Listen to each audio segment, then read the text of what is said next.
Okay, this is chapter 4. Um, it starts off with talking, and in your textbook, it's starts chapter 4 starts in page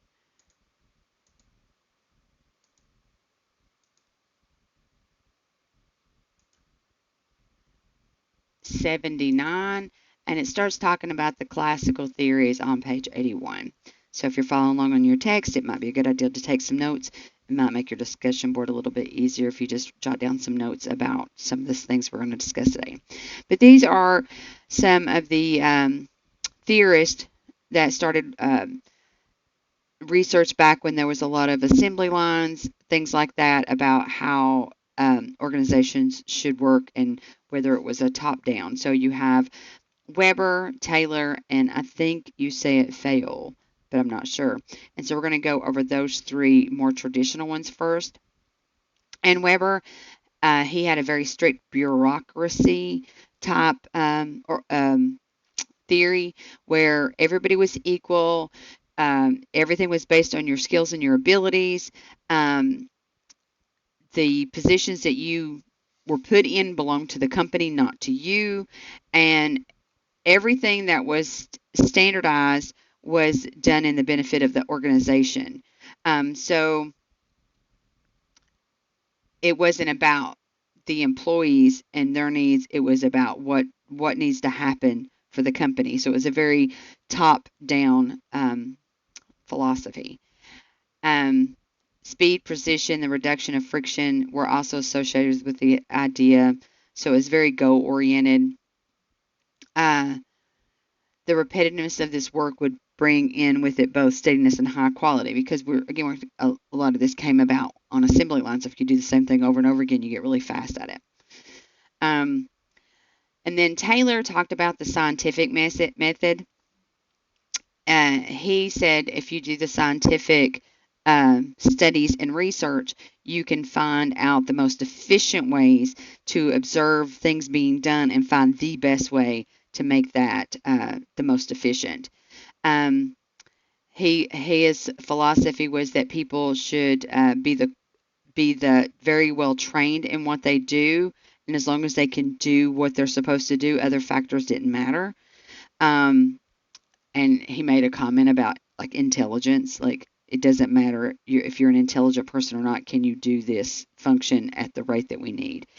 Um, he also talked about profit sharing, having buy-ins with employees that they should be motivated to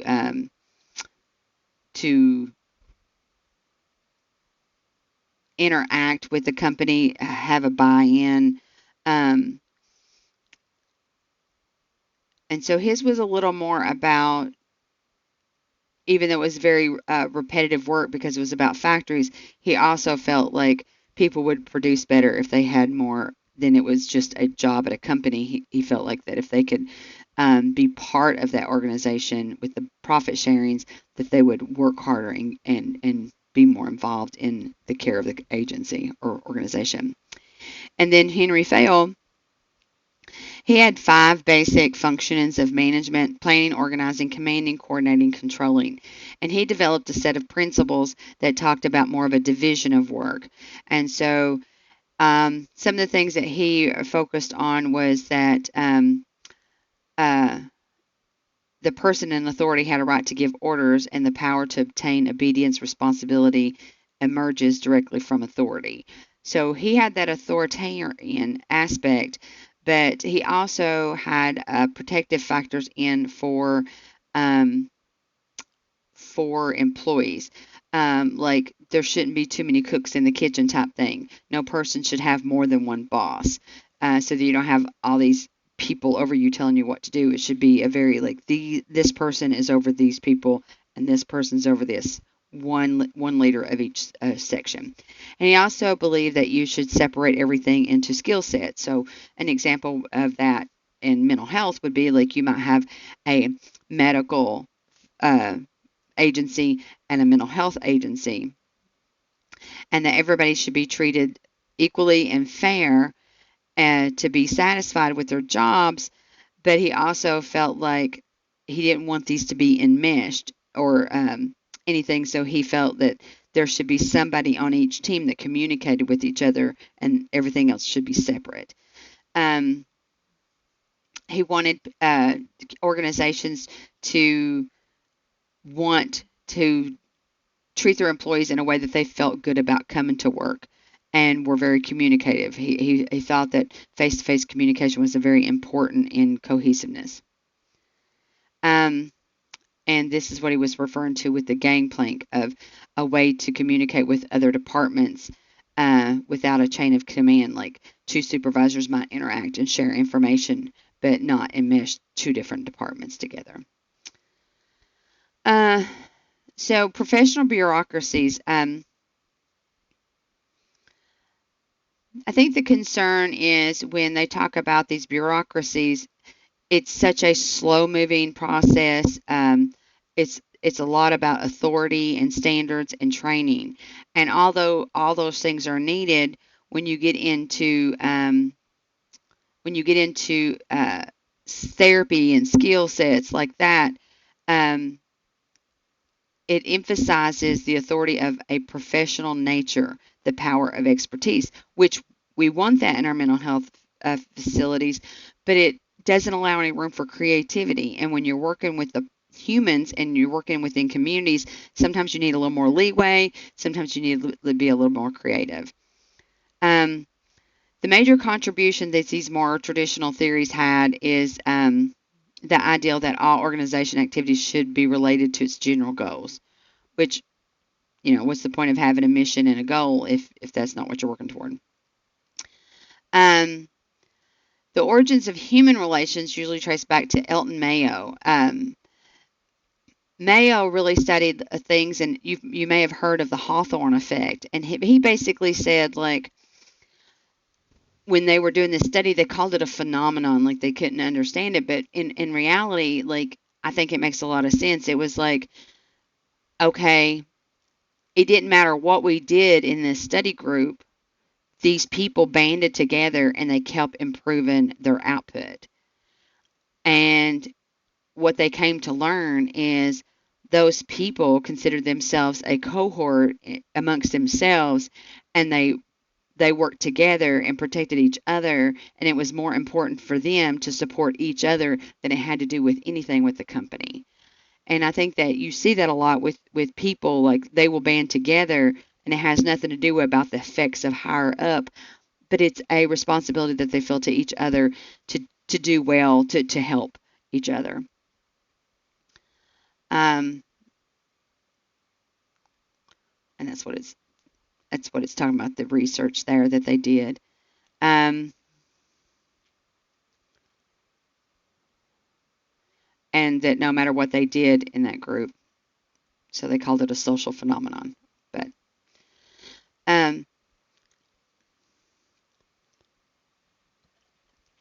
so what Mayo concluded was that people are social, and they pattern their behaviors a lot out of it being a group activity, and their need for recognition and security and sense of belonging is more important to them than even how they work, what the conditions are they work. So for people that are in mental health, like if your agency supports like you taking time for yourself, you taking care of your family, and protects the fact that you have to call in to work because of family items and don't make you feel like you can't ever miss work or that you're punished in some way, then your respect for the agency in which you work becomes more about a sense of belonging and a protective factor than it does of just going to work and punching a clock kind of feeling. Um, and it talked about, and I thought this was kind of interesting. If you see people complain about their job, um, he talks about that when we complain about work and the things going on at work, that we whatever we complain about may or that it's not just about factual things that are going on at work. It's usually like something you were complaining about, almost like a diversion or a distraction from what's really going on. Like, why are you really not happy there? What is it about that that you really are not pleased with? I'm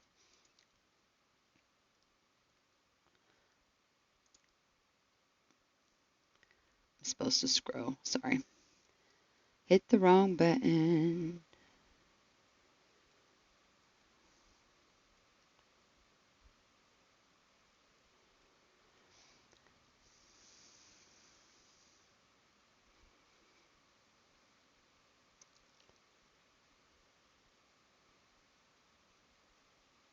I'm sorry for that delay.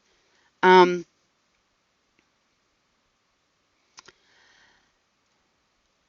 he also talked about how our attitudes and the demands of life are impacted. And it says informal groups within the workplace exercise strong social controls over the work habits and attitudes of the individual worker. And so what I get from that is like if you work at a facility, no matter what they say, this is what you need to do, the attitude among you and your coworkers, the attitude that you have about where you're at in this position and in this company has more direct impact on how well you meet demands or don't meet demands than any rule or policy that someone else set up above you. Uh, it talks about if collaboration is achieved, the human relations within a work plant may reach a cohesion which resists disruption, which means it becomes that protective factor, right? Like if somebody's having an off day, we're like we're gonna pick up the slack. We're gonna make sure that we get through this because that human connection that sometimes is within us with other people is much more stronger of a drive. I mean, you see it all the time when something happens, how communities pull together and do things that otherwise may have been impossible. When we have that human connection over a similar goal or a similar need, or just have protective factors about people that we work with, we can do things that otherwise we would not be doing. I did it again.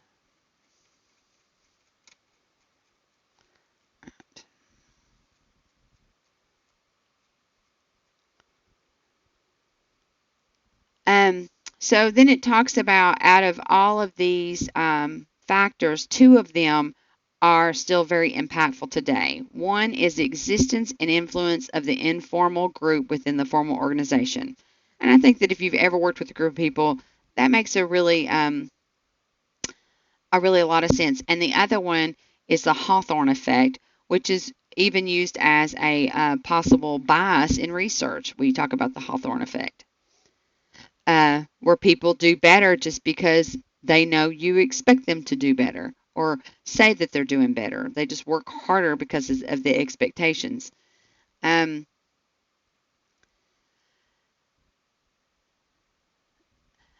this Likert study did some variables, which was leadership, motivation, communication, decision making, goal setting, and control.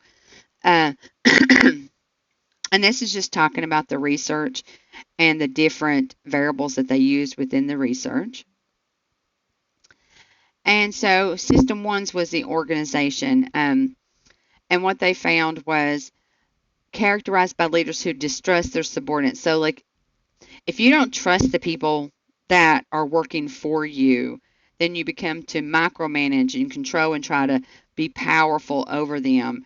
And obviously, people, nobody likes to be treated that way, right? System two, which is centralized power, which is a few people at the top have the hierarchy, have the control, have the power, and they add an increased degree of communication. So they say, so that's one of the things about it saying it's condescending. They say we're communicating what's going on. We are informing you, but at the same time, we're still the ones that's making all the decisions. We're just letting you know what it is and why it is, but you still have no power or control over the decisions we make. So that's what system two is. System three does increase communication, and employees have the ability to give input and share, their whys for this change or not this change, but the decisions are still made at the top, but they are asking for input. And the last system 4, is where leadership has full trust and confidence in their workers to do the right thing, to be responsible, and the decision making is more widespread and accepted. It's harder to get like that because you have to think about how good of employees do you have to have for that to work correctly. But if you do that, then everybody is bought in to everything being a success because they had hands in it, forming it, making it, and decisions about it. Um, Most people do recognize that System 4 is superior, but it takes a lot of work to get employees that you can do a System 4 in. I mean, you have to think about that. What kind of workforce do you have to develop to be able to allow for a System 4? Um, and so when you're doing your projects in this class, you have to think, I'm the boss, like I'm the leader here. How is this going to look for my agency? Um, Alternative agencies of the late 20th century. So this is getting into more like things that you're going to see in the more recent times. So one of the things you're going to see in this last section is a lot of these small business, grassroots, self-funding, community-funded, grant-funded organizations pop up. And basically, a lot of that has to do with people not feeling like the bureaucratic organizations were really serving populations in need. And so basically what they did, they were committed to real change, did not like the authority and the power struggles in big business. And so they really started to try to work where they found really committed people for a really committed cause, whether it was for a community or a marginalized population that's not being served very well, and they ran them themselves through whatever funding sources they could find. um, they really did this buy-in to where everybody working there was kind of equal, ran the place, had responsibilities. Even the community, even people that was being served, bought in. Maybe you couldn't pay for something, so you did the janitorial work or the yard work or did volunteering. You know, it's kind of like I know like locally we have a lot of like county sports before the school before they start school, and I noticed some they have like a nonprofit agency and it's ran by all the parents of the kids that do that, and they vote in people to run it. They have to handle the money, and they don't get anything out of any of this other than they want their kids to be able to have after school activities at a younger age, and they can play little tea soccer or whatever. And when people do these type of organizations, they're very passionate about their work, and they're more focused on the care that they're giving to their surroundings than they are of making sure that some board is making a profit or those type of things. They don't have to work under the same rules and regulations.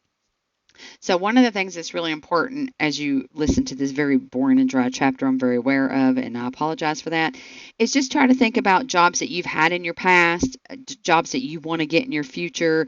How do you want your own agency to look, and how you want the power differentials to be? Some of this could be like a mixture, but the really important parts of this is to recognize how are people treated. Um, do you want to decrease people feeling powerless, and how do you want people to feel as far as multicultural intersectionality differences? Who is being served, and how are those decisions being made? Um, because empowerment is a very important factor and can go a long way, but who's being empowered and who has the power to be empowered is also up to the people that run something, right? Um, and so it talks about, these type of agencies involve clients, community, and staff members. Everybody's got to be a buy-in for these things to work. And it does allow them to decrease their political and um,